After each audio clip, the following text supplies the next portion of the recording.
Currently, there are different types of prompts that can be used with ChatGPT or Gemini, each with its own focus and objective. Below I share a brief classification from DALL. The perspective of an educator. Sequential.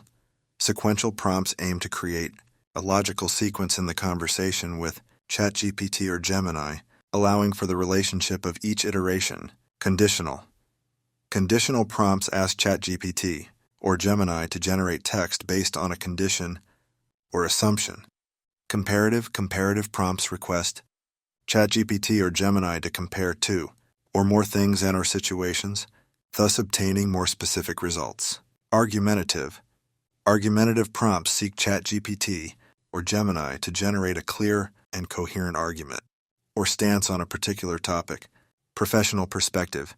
This type of prompt requests ChatGPT or Gemini to assume the role of a specific person or profession. For example, it can be asked to act as a NASA scientist or an expert in a particular field.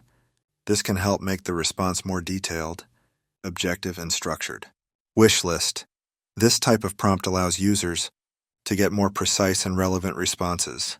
By specifying a set of specific requirements, it helps artificial intelligence understand and assess the user's expectations and generate information or solutions tailored to their needs. Let's consider the following example. As you can see, we have a more detailed prompt.